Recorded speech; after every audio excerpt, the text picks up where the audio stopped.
எப்பவுமே புரட்சி தாண்டா ஜெயிக்கும். ஜெயிக்கும் ஜெயிக்கும் ஜெயிக்கும் ஜெயிக்கும்.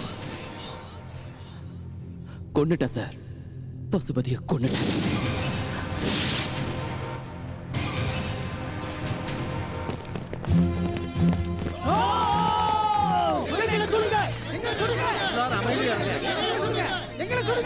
அமைதியா இருங்க, அப்படியே உட்காருங்க. வேண்டாம் வேண்டாம், சுற்றுவாதீங்க. போங்க போங்க, நான் பாத்துக்கிறேன், எல்லாம் நான் பாத்துக்கிறேன். உட்காருங்க உட்காருங்க உட்காருங்க. ஏயா கமிஷனர், ஜனாதிபதி கலந்துக்கிற இவ்வளவு பெரிய ஃபங்க்ஷன்ல என் நண்பன் பசுபதியை கொன்னு அவன் பணத்தை கொண்டு வந்து மேடையில உட்கார வச்சிருந்திருக்கான். நீங்க எல்லாம் என்ன புடிங்கிட்டு இருந்தீங்களா? Mind your words.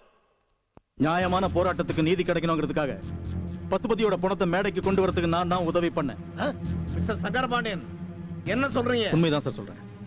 பசுபதியோட பணத்தை நான் வீல் சேர்ல வச்சு மேடைக்கு கொண்டுட்டு வரும்போது மேடைக்கு பக்கத்துல இருக்க செக்யூரிட்டி ஆபீசர்ல இருந்து எஜுகேஷன் மினிஸ்டர் கந்தசாமி வரைக்கும் என்னாச்சுன்னு கேட்டாங்க. அவர் ஒரு ஹார்ட் பேஷண்ட், அவரை யாரும் டிஸ்டர்ப் பண்ணாதீங்கன்னு அவங்க கிட்ட போய் சொல்லி யாரையுமே நான் நெருங்க விடல. இதான் நீங்க கேட்கும் போது அதே போய் நான் உங்ககிட்ட சொன்னேன். என்ன மன்னிச்சிருங்க சார். அதுக்காக நீங்க என்ன தண்டனை கொடுத்தாலும் நான் ஏத்துக்க தயாரா இருக்கேன் சார். சட்டத்தை பாதுகாக்க வேண்டிய நீங்களே ஒரு குற்றவாளிக்கு உதவி செய்தேன்னு சொல்றீங்களே, வெக்கமால? சார், சக்தி பசுபதியை கொண்டுட்டான்னு தெரிஞ்ச உடனே அவனை அரெஸ்ட் பண்றதுக்காக நான் கிளம்புனேன். அந்த நேரத்தில் என்னுடைய மகன் என்னுடைய காலை பிடிச்சிட்டு, அப்பா அவனை நீ அரெஸ்ட் பண்ணீங்கன்னா நான் தற்கொலை பண்ணிப்பேன். எவனோ ஒருத்தனுக்காக நீ எதுக்கிட்ட தற்கொலை பண்ணிக்கிறேன்னு கேட்டேன். சக்தி எவனோ ஒருத்தன் இல்லப்பா, எங்களில் ஒருத்தன் எங்களுக்காக போராடுறான். அந்த போராட்டத்தில் அவன் ஜெயிக்கிற வரைக்கும் அவன் அரெஸ்ட் பண்ணாதீங்கன்னு என் மகன் கதறினான். என் காலை பிடிச்சி கெஞ்சினான் சார். அப்பதான் எனக்கே தோணுச்சு, அந்த போராட்டத்தில் ஒரு நியாயம் இருக்குன்னு. ஐ மீன் இட் சார்.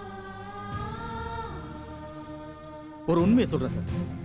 15 வருஷத்துக்கு முன்னாடி இவன் ரவுடியா இருந்தான் சார். என் கையாலே என்கவுண்டர்ல சாக வேண்டியவன் சார்.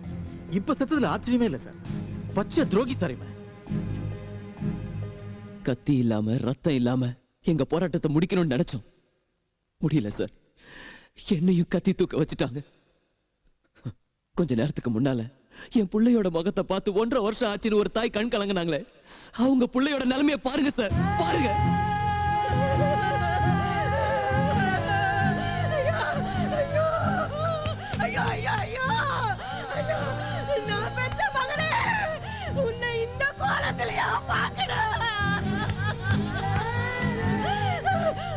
படிக்க வச்சு பெரிய ஆளா ஆக்கி பார்க்கணும்னு நினைச்சனே, உன்னை எப்படியா பார்க்கணும்?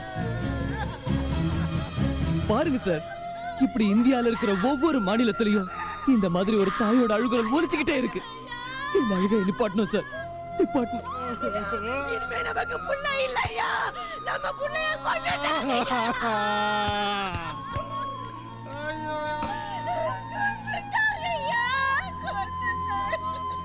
லட்ச லட்சமா பணத்தை கட்டி பட்டம் வாங்க வந்தவனோட நிலைமைய பாருங்க சார்.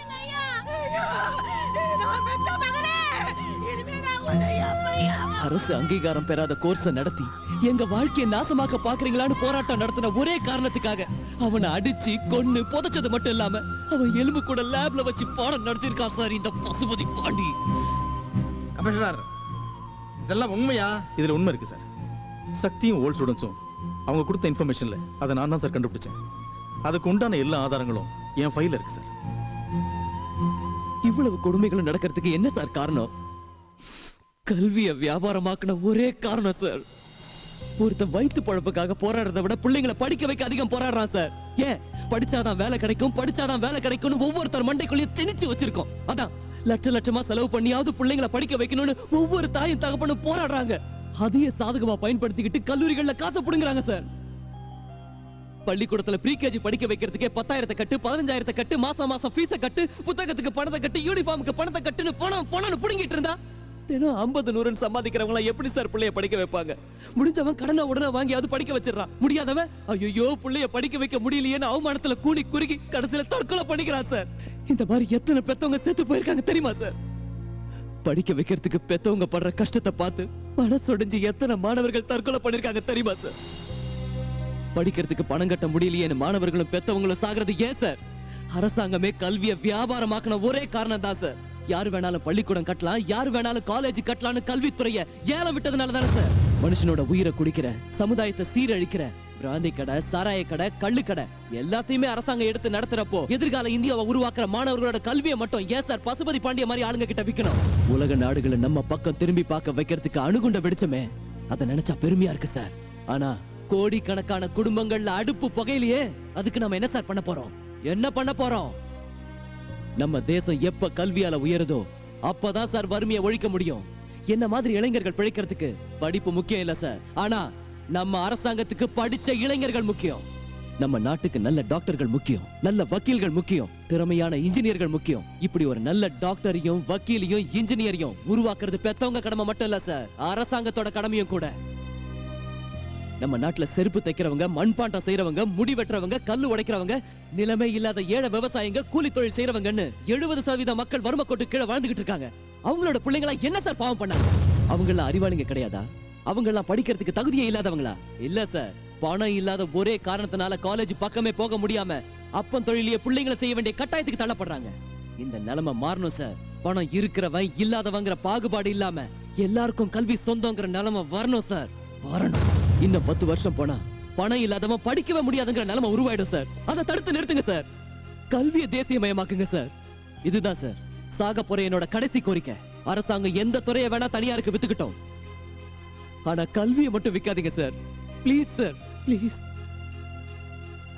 இந்தியாவின் முதல் குடிமகனாகிய உங்களால் மட்டுமே நிறைவேற்றி வைக்க முடியுங்கிற நம்பிக்கையில இந்த கோரிக்கையை உங்க காலடியில வைக்கிறேன் சார். எங்க கோரிக்கையை நிறைவேற்றி வைங்க சார். இளைஞர்களை கனவு காணுங்கள், இளைஞர்களை கனவு காணுங்கள்னு சொல்வீங்களே, நம்ம நாட்டுல இருக்க ஒவ்வொரு இளைஞனோட கனவும் எல்லாருக்கும் கல்வி இலவசமா கிடைக்கணும், கல்வி தேசியமயமாக்கப்படணுங்கிறதா சார். எங்க கனவை நினைவாக்குங்க சார். எங்க கோரிக்கைகளை நிறைவேற்றி வைங்க சார், நிறைவேற்றி வைங்க. கல்விங்கிறது மிகப்பெரிய தேசிய பிரச்சனை. அதுக்காக போராடுறையே சக்தி, உன் தைரியத்தை பாராட்ட.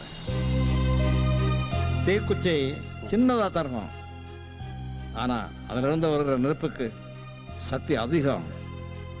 அதே மாதிரி தான் நீயும் இந்த சமூகத்துக்காக சிந்திக்கிறவனுடைய சிந்தனையும் செயலையும் இந்த தேசம் மதிச்சே ஆகணும். படிப்புக்காக பணம் கட்ட முடியலையேன்னு ஒரு மாணவனோ பெத்தவங்களோ தற்கொலை பண்ணிக்கிட்டாலும் அது ஒரு ஜனநாயக படுகொலை தான். அதுக்கு அரசாங்கம் பதில் சொல்லியே தீரணும். கல்லூரிகளை சேவா மனப்பணோட நடத்துறவங்க எத்தனையோ பேர் இருக்காங்க. இருந்தாலும் சில பேர் கல்லூரிகளை வியாபார சந்தையை மாத்திரத தடுத்தே ஆகணும். கல்விக்காக தற்கொலைகள் நிகழக்கூடாது என்றால் கல்வி வியாபாரமாக்கப்படுவதை சட்டப்படி நிறுத்தி ஆக வேண்டும் என்பதை நான் முழு மனதோடு ஒப்புக்கொள்கிறேன். எல்லோருக்கும் இலவச கல்வி கிடைக்க சட்டம் இயற்றப்படும், கல்வி தேசியமயமாக்கப்படும். இதை நான் உறுதியோடு இங்கே கூறிக்கொள்கிறேன்.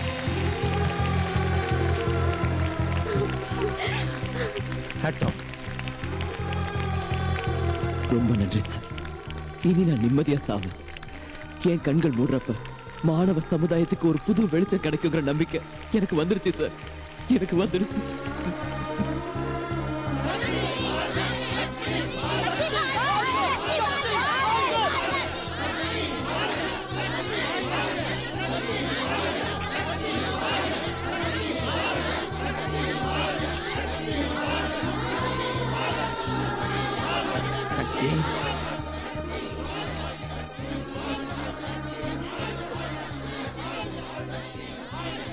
ஜெயிச்சிட்டா, சாதிச்சிட்டா. நீ சாதனையாளனுக்கு சாவு கிடையாது. அட உனக்கு என்னடா